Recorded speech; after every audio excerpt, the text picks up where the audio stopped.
peace of that warm Saturday morning in Willow Creek Estates was as fragile as a soap bubble, and Alicia Johnson had just popped it. As the 32-year-old software engineer killed the engine of the moving truck, the scent of freshly cut grass and the distant chirp of sprinklers promised a serene new beginning. That promise lasted all of 30 seconds. The feeling was unmistakable. A prickle on her neck, the distinct sensation of being watched and judged simultaneously. She turned, her new house key cool in her palm, to see a woman standing sentinel on the sidewalk. She was a vision of suburban authority, clad in crisp capri pants and a blouse with aggressively sharp creases.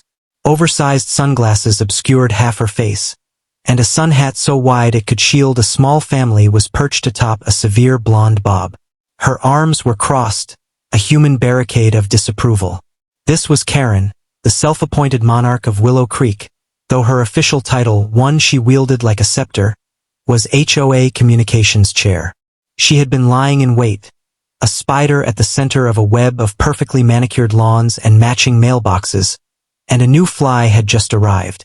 She marched forward, her steps sharp and precise on the concrete. "Excuse me," she snapped, her voice cutting through the quiet. The greeting was a formality. Her tone was an accusation. "This property isn't for rent. The owners don't allow tenants." Alicia, her mind still occupied with the logistics of sofa placement and box labels, turned, a confused smile on her face. "Tenants? I think you're mistaken." "Oh no," Karen interrupted, a practiced, dismissive wave of her hand slicing through the air. "I know who lives here. The Thompsons. They'd never rent their home out. They have standards." She let the implication hang in the air like a bad smell. "I'm afraid you'll have to leave before I call the authorities." Alicia blinked, the smile freezing on her face. The sheer, unadulterated confidence of the woman's error was staggering. "Ma'am," she said, her voice firming, "I think you should check your information. I'm the new owner." What followed was a sound that didn't belong in the gentle hum of the neighborhood. A loud, brittle, sarcastic laugh that seemed to scratch the sky. It was a laugh designed to humiliate, to put a person in their place. Curtains twitched in the house across the street. An elderly man walking a golden retriever slowed his pace, pretending to be engrossed in a hydrangea bush. "Sweetheart," Karen said, the endearment dripping with condescension. "I've lived here for 15 years. I know everybody. There is no way you own this house." Her gaze swept over Alicia's moving day attire of a t-shirt and jeans, silently cataloging the lack of pearl earrings or a designer handbag. The last of Alicia's patience evaporated. The friendly newcomer was gone, replaced by a woman who had just spent her life savings and wasn't about to be lectured on her own doorstep. "Actually, I do," she stated, her voice flat and clear. She reached into her open car window, retrieved a manila folder from the passenger seat, and pulled out a crisp stack of documents. "I just bought it from the Thompsons. Here's my paperwork. The deed, the closing statement." She held it out, a silent challenge. Karen didn't even glance at it.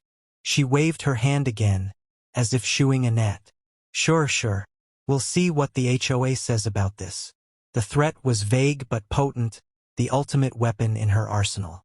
Her phone was already in her hand, her thumbs flying across the screen with furious, stabbing motions.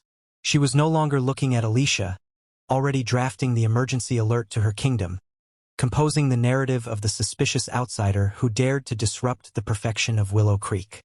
Without another word, she spun on her heel and stormed off, leaving Alicia standing alone in her new driveway, the key to her new house feeling suddenly heavier, and the promise of a quiet Saturday morning completely shattered. The war for 421 Maple Drive had just begun. The victory of presenting her deed at the HOA meeting was short-lived, a single bright flare in an otherwise gathering gloom.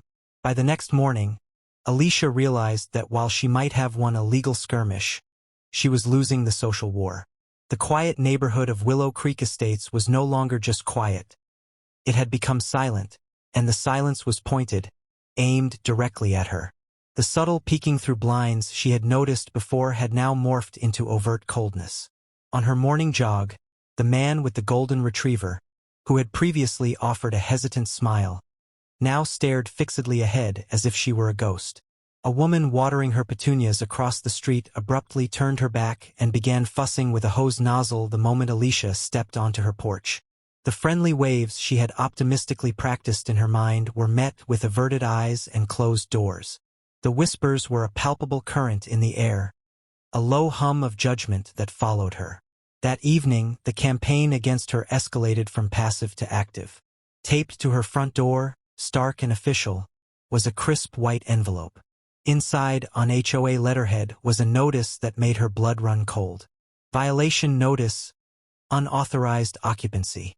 To the occupant of 421 Maple Drive, it has been determined that you are in direct violation of HOA Bylaw 4.7, which prohibits residency by non-title holders without prior, express written approval from the Architectural and Occupancy Committee. You are hereby ordered to vacate the aforementioned property within 72 hours. Failure to comply will result in immediate legal action, fines, and a lien placed upon the property. Alicia's hands trembled as she read it. This was no longer a misunderstanding. It was a deliberate, paper-pushing siege. Karen was using the bureaucracy of the HOA as her personal weapon.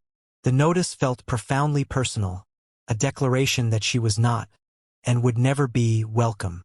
Determined to end this once and for all, she decided to take her stand at the source of the poison, the next HOA meeting. Walking into the community clubhouse felt like stepping onto enemy territory. The room, smelling of stale coffee and lemon-scented polish, fell into a dead hush. A dozen pairs of eyes, belonging to retirees and busybodies who had nothing better to do on a Tuesday night, swiveled to fix on her. And at the head of the long table, flanked by two other board members, sat Karen. She didn't look surprised. She looked triumphant. A cat that had not only cornered the mouse, but had also already planned the trophy presentation. Well, look who decided to show up, Karen announced, her voice saccharine and sharp. I hope you received our notice. You are currently trespassing on private HOA property, and we take that very, very seriously here. Alicia didn't flinch. She walked to the front of the room, the click of her heels echoing in the tense silence. She placed her thick, legal folder on the table with a definitive thud. Actually, Alicia said, her voice clear and steady, cutting through the thick air, I am the title holder. I own 421 Maple Drive, free and clear. She opened the folder, extracting the most important document. Here is the deed, signed by Michael and Sarah Thompson, and notarized by the county recorder's office as of last month. The silence in the room became absolute. You could hear the hum of the fluorescent lights. Karen's smug smile faltered. She leaned forward, her oversized glasses sliding down her nose as she squinted at the paper. Her eyes scanning the lines as if the words were in a foreign language she refused to understand. But how? She stammered, the flawless facade of authority cracking to reveal pure, unadulterated disbelief. The Thompsons, they would have told me. They knew the rules. The rule is that an owner must live there, Alicia replied calmly, her gaze locked on Karen's. I am the owner. It's really that simple. For a glorious moment, Karen looked like a deflating balloon, her face mottling with a flush of red. But just as quickly, she gathered the tattered remains of her composure. She leaned back, affecting a dismissive air, though her fingers were clenched white on the table. Well, she said, her voice regaining its sharp, bureaucratic edge, we'll have to verify the authenticity of this with the full board and our legal counsel. You can't just expect us to take your word for it. This is a process. Alicia met her gaze without blinking. She slowly folded her arms, a solid, unmovable stance in the middle of their hostile territory. That's fine, she said, her voice dropping to a low, firm register that carried to every corner of the room. Verify away, take your time, but you should all understand one thing very clearly. She paused, making eye contact with a few of the other board members before returning her steely gaze to Karen. I'm not going anywhere. The official confirmation of her ownership was not a white flag from Karen. It was a declaration of all-out war. The following week became a masterclass in petty harassment, a relentless campaign designed to exhaust and demoralize. Karen, it seemed, had a bottomless well of creative indignation. The first salvo was a notice citing Alicia's grass for being a quarter-inch over the regulated height. Alicia, who had mowed it just 2 days prior, took a time-stamped photo of a ruler clearly showing the grass was well within compliance. The next day, a complaint arrived about her trash bins. They were placed 3.2 inches too far from the curb and faced northeast instead of due east, according to the Viola. Alicia took another photo, this time with a measuring tape in the frame. The absurdity escalated. Her 5-year-old, fuel-efficient sedan was deemed too loud for the neighborhood's acoustic standards. A delivery van parked in her driveway for 10 minutes prompted a warning about commercial vehicle restrictions. One evening, she found Karen herself on the sidewalk, taking a photo of a single, wilting petunia in an otherwise immaculate flower bed, presumably for a landscape blight citation. But Alicia was a software engineer. Her mind was wired for logic, data, and systematic problem-solving. She began to document everything with the meticulous precision of a bug-tracking protocol. She created a dedicated folder on her phone, HOA harassment log.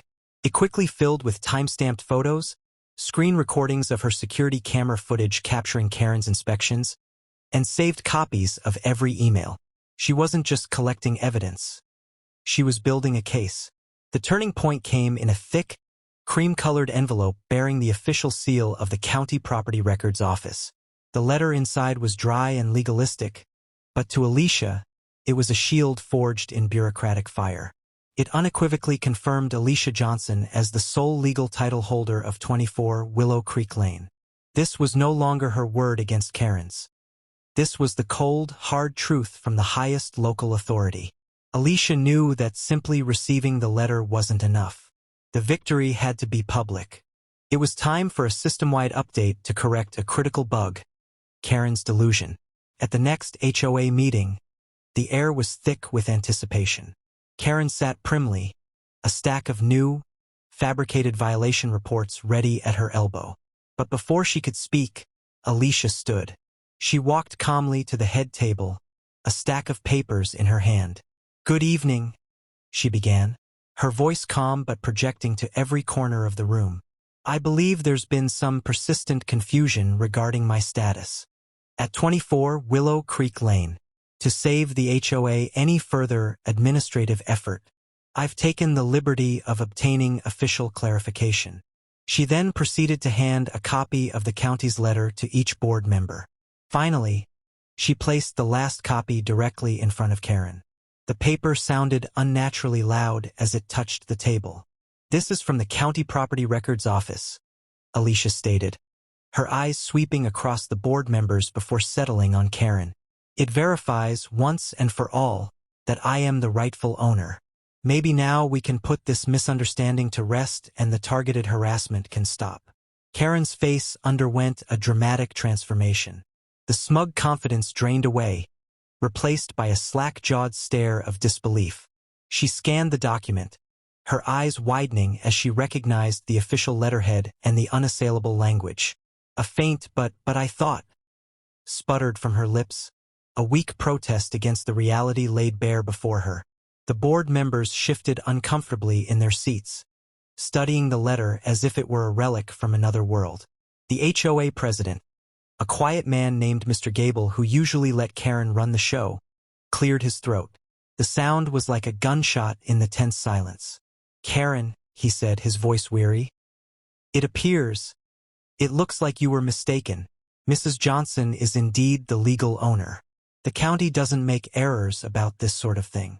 "Next time," Alicia said, her voice firm but not unkind, "maybe ask questions before assuming things about people. It saves everyone a lot of trouble." The room went utterly quiet.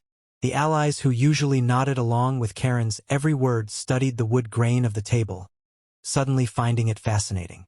Not a single person spoke up in her defense. In that crushing silence, amidst the stark evidence and the withdrawal of her peers, Karen's self-constructed authority crumbled into dust. The queen of Willow Creek Estates had been dethroned, not by a shout, but by the quiet, undeniable power of the truth. The gavel of Mr. Gable's quiet voice had broken the spell. In the wake of Alicia's undeniable proof and Karen's public unraveling, the atmosphere in the clubhouse shifted from hostile to deeply uncomfortable, then to a slow, dawning shame. As the meeting adjourned and people began to shuffle out, a few neighbors lingered, their steps hesitant.